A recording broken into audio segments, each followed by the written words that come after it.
এই জিনিসটার সাথে কে কে পরিচিত আছেন? আমি কিন্তু বহু বছর পরে আজকে আমার একটা বহুদিনের ইচ্ছা পূরণ করতেছি। আসলে এই জিনিসটা আমার অনেক প্রিয়, বাট আমার বাসাতে আনেই না বললে চলে। তো বহু বছর পরে আজকে আমার হাজব্যান্ড এটা নিয়ে আসছে, আর আমি তো সেই খুশি হয়ে গেছি। তো চলুন দেখা যাক এটা দিয়ে আমি আজকে কি করি আর কেন এত খুশি হইলাম। আসসালামু আলাইকুম, সবাই কেমন আছেন? আমি ঝর্ণা আক্তার চলে আসলাম। আর এই যে আমার সেই স্বপ্নের জিনিসটা কলা চিমটা আমি কেটে ধুয়ে পরিষ্কার করে সুতা দিয়ে বেঁধে আমি ভাতের মধ্যে দিয়ে দিলাম। আসলে এটা আমার যে এত প্রিয় সেটা আপনাদেরকে বলে বোঝাতে পারবো না, কিন্তু আমি পাই না, এমনকি আমার চোখেও পড়ে না। আজকে এটাকে পেয়ে তো সেই খুশি, এত খুশি মনে হয় ঈদেও হই না, এরকম অবস্থা। আপনার ভাইয়া বলতেছিল, সেটা শেয়ার করলাম। তো যাই হোক, আপনারা এই জিনিসটাকে কীভাবে খান? তো আমার ঢাকনাটা আবার একটু ময়লা দেখলাম, এই জন্য আবার ধুইতে নিয়ে গেছি।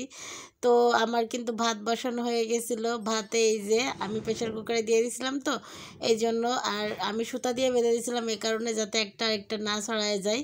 তো এটা এবার আমি এটাকে এখান থেকে উঠে প্লেটে নিয়ে নেব। তারপরে আমি সায়ানের জন্য একটা ডিম দিছিলাম, কারণ সায়ান বারবার বলতেছিল ওর সাথে একটা ডিম দাও আম্মু। তো আমি এগুলো উঠায় নিব প্লেটে, আর এখান থেকে ভাতগুলো ছাড়িয়ে নিতে হবে, সুতাটা খুলে নিতে হবে। তারপরে এখানকার ফাইনাল প্রসেসিং হবে। আর আমি অন্যদিকে ঝাল পেঁয়াজ কুচি করে রাখছিলাম। এখানে সব কিছু কাঁচাই দিব, আমার কাঁচাই খুব ভালো লাগে। তবে আজকে আবার ধনিয়া পাতাটা ছিল না, ওইটা থাকলে আরও একটু বেশি টেস্ট হইতো। তো কোনো ব্যাপার না, আমি যেহেতু সিমটা পাইছি এটাই।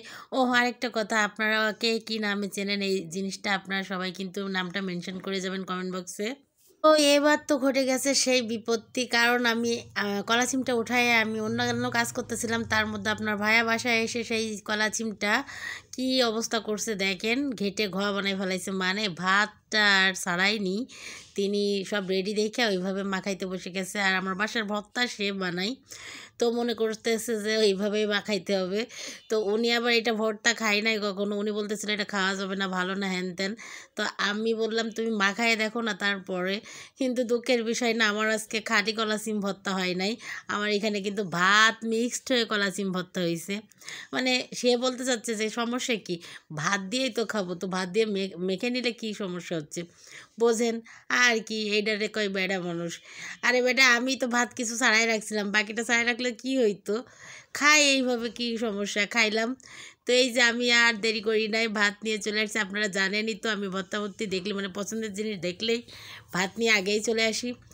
তো আমার ভাগে কিন্তু এতটুক পড়ছে, সে কিন্তু প্রথমে বলছিল যে বেশি খাবে না, বাট এতটা পছন্দ হয়েছে, বাচ্চারা দিয়ে ও দিয়ে সবাই নিয়ে আমার ভাগে এতটুকুই আসছে, তাতেই আলহামদুলিল্লাহ। কিন্তু আমি এতটুক দিয়েই এক প্লেট ভাত খেয়ে নিয়েছিলাম, যেটা আমি মাংস দিয়েও কখনো খাই না। তো আশা করি আমার হাজব্যান্ড এরকম সিম আবারও নিয়ে আসবে। আর এটা ভাত দিয়ে মাখা হইলেও কি হবে, টেস্টটা কিন্তু দারুণ ছিল। সবাই লাইক কমেন্ট শেয়ার করে পাশে থাকবেন, ভালো লাগলে। আল্লাহ হাফেজ।